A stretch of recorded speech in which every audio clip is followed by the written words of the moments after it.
O capítulo 19 fala-nos da jovem desencarnada.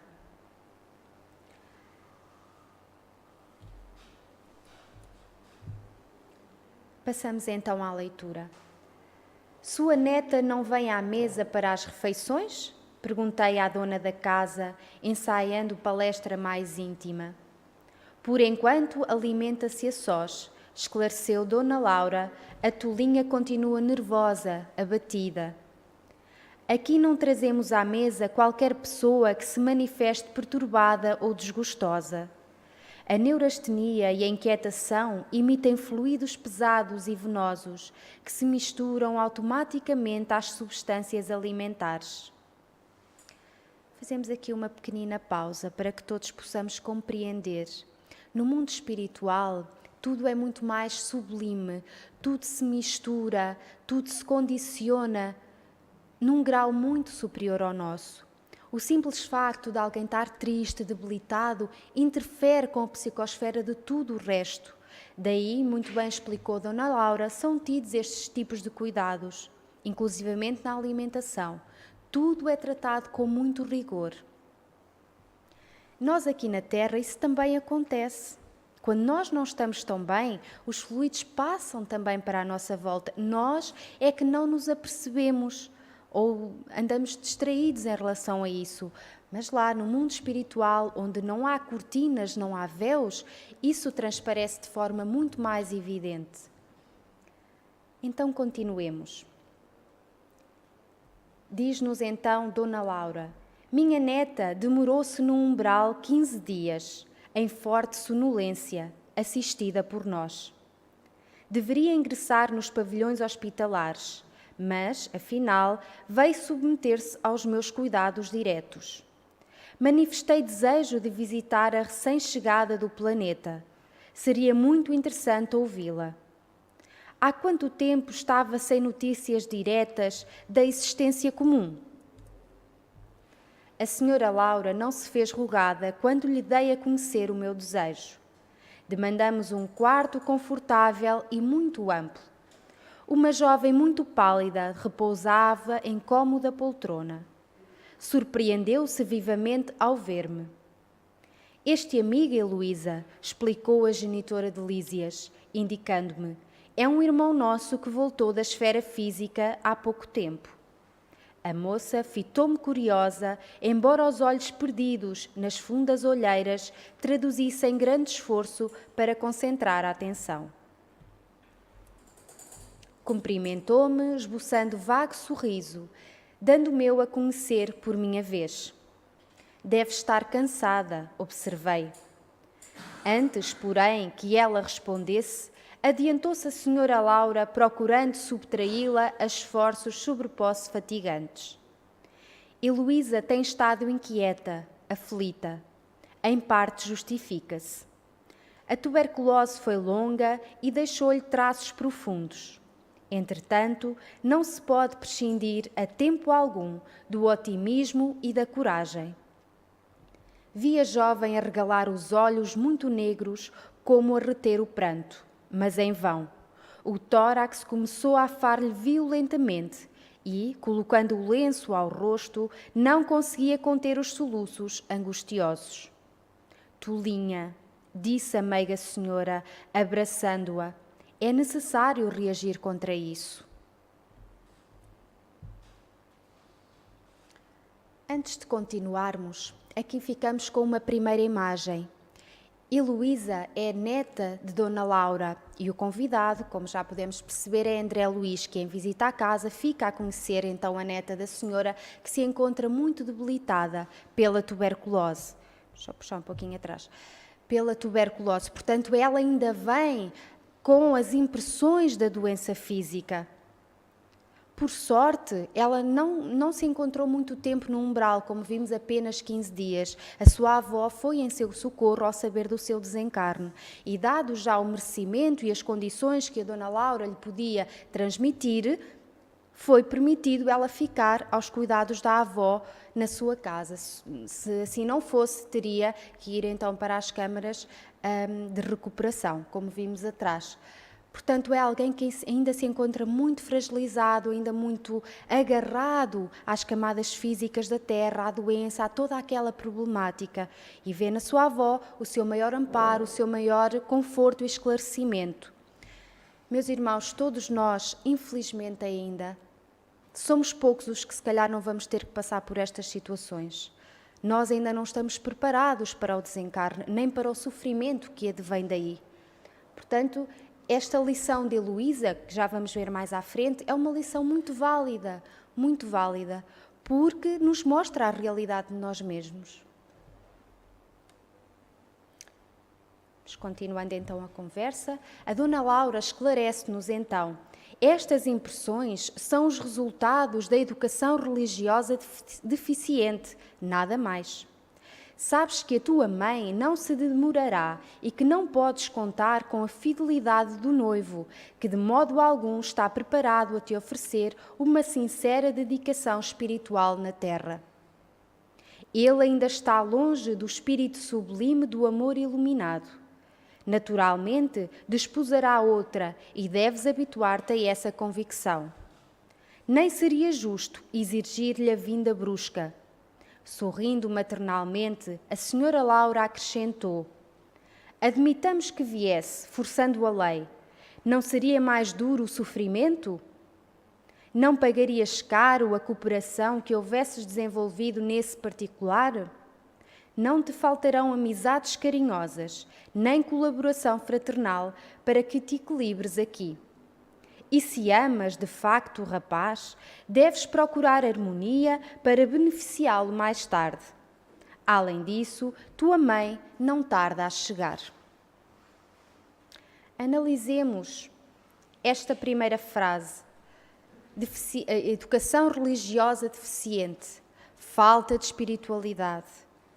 O espírito pouco espiritualizado então, porque nós pensamos que ficamos cá para sempre, nós não nos ligamos ao mundo espiritual, não nos vamos desprendendo das coisas terrenas.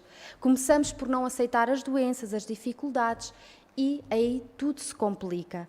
Portanto, ela aqui refere que uma educação religiosa adequada a teria preparado melhor para este desfecho e para aquilo que ela iria encontrar. Como vimos também, ela encontra-se numa situação equivocada em relação ao noivo. Nós, aqui na Terra, conhecemos as coisas com os olhos daqui, com o dia-a-dia das pessoas e muitas vezes não vemos a verdade e nem sequer sabemos, muitas vezes para não dizer quase sempre. Então são muitas novidades para esta irmã, para a Heloísa, e não vai ser fácil para ela libertar-se de tudo isto.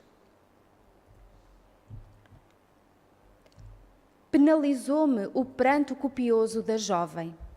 Procurei estabelecer novo rumo à conversação, tentando subtraí-la à crise das lágrimas. De onde vem você, Heloísa? Interroguei. A mãe de Lísias, agora calada, parecia igualmente desejosa de vê-la desembaraçar-se. Após longos instantes em que enxugava os olhos lacrimosos, a moça respondeu: do Rio de Janeiro. Mas não deve chorar assim, objetei. Você é muito feliz. Desencarnou há poucos dias, está com os seus parentes e não conheceu tempestades na grande viagem. Portanto, André Luís a tentar ressaltar o que teve de positivo, o seu regresso ao mundo espiritual. Ela pareceu reanimar-se, falando mais calma. Não imagina, porém, quanto tenho sofrido. 8 meses de luta com a tuberculose, não obstante os tratamentos. A mágoa de haver transmitido a moléstia à minha carinhosa mãe. Além disso, o que padeceu por minha causa, o pobre noivo, é inenarrável.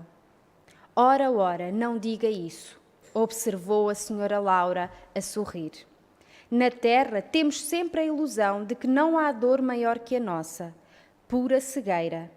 Há milhões de criaturas afrontando situações verdadeiramente cruéis, comparadas às nossas experiências. Arnaldo, porém, vovó, ficou sem consolo, desesperado. Tudo isso dá que pensar, acentuou contrafeita.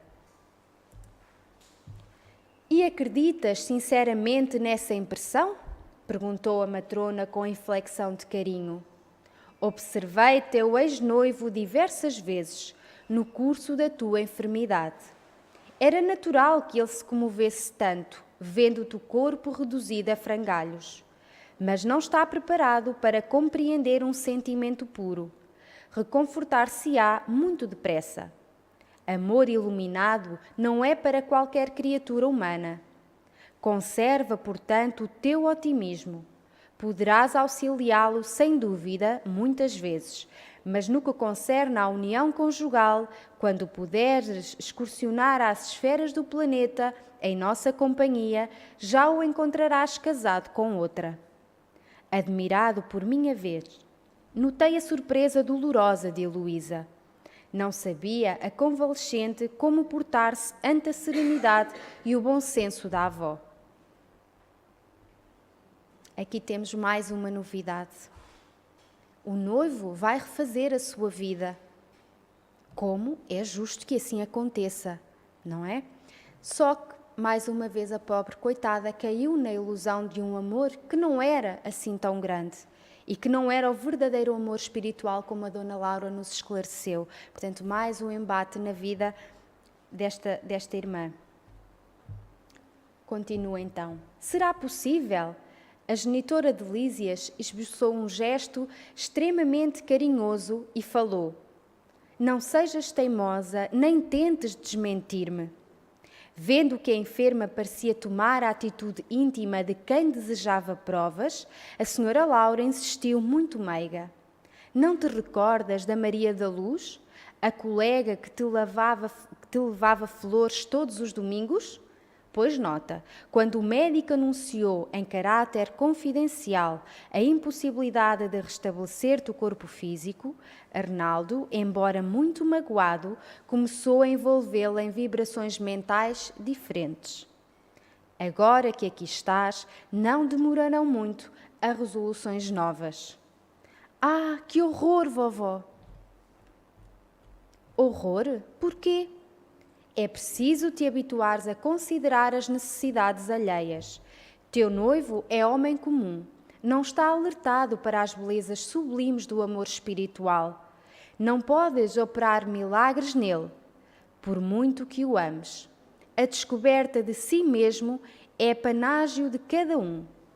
Arnaldo conhecerá mais tarde a beleza do teu idealismo, mas por agora é preciso entregá-lo às experiências de que necessita. Não me conformo, clamou a jovem chorando. Justamente Maria da Luz, a amiga que sempre julguei fidelicíssima.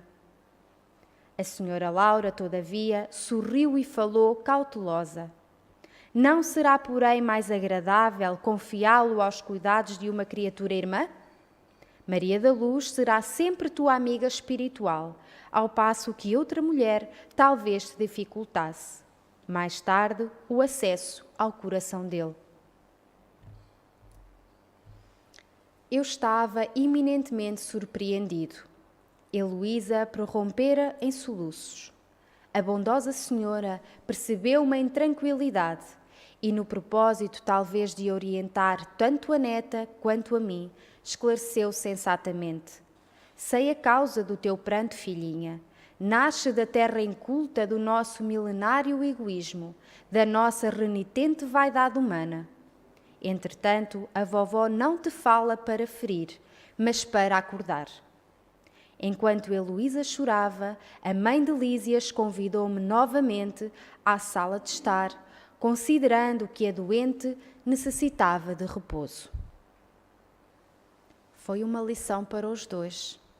André Luís não é por acaso que está inserido de alguma forma neste diálogo, nesta visita. Também ele deixou laços afetivos na terra, como vimos nos capítulos anteriores.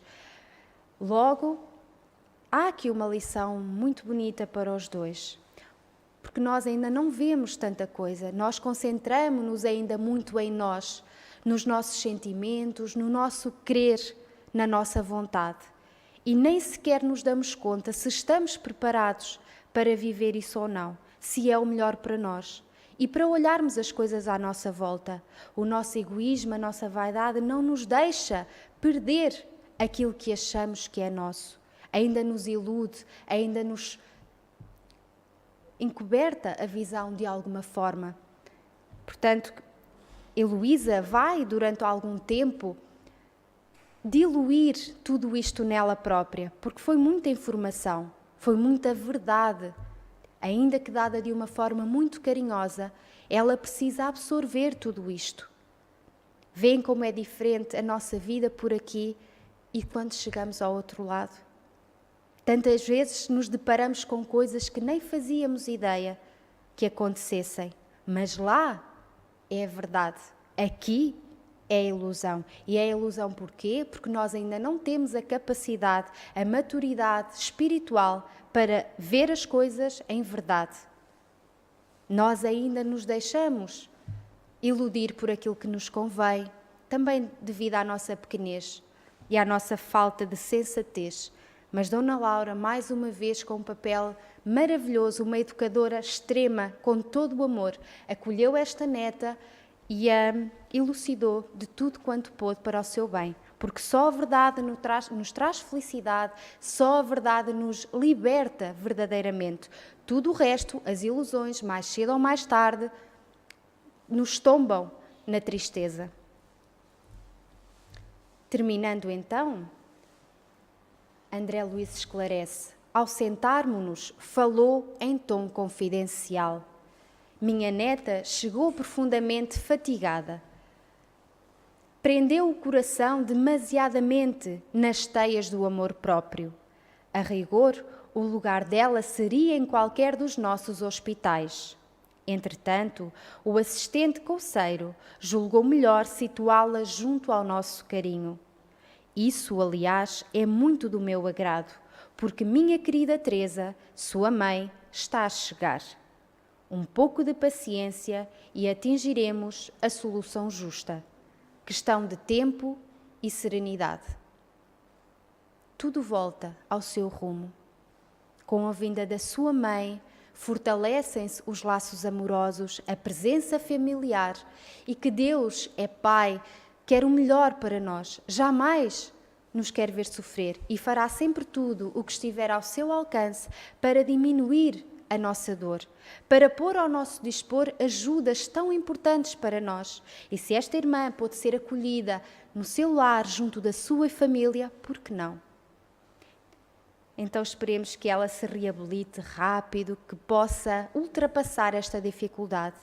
Com certeza que sairá muito mais fortalecida, vitoriosa mesmo, deste sofrimento tão grande que foi o seu desencarne, que foi o interromper da sua vida ainda tão jovem por uma doença que sabemos que fatigou tanta gente como a tuberculose.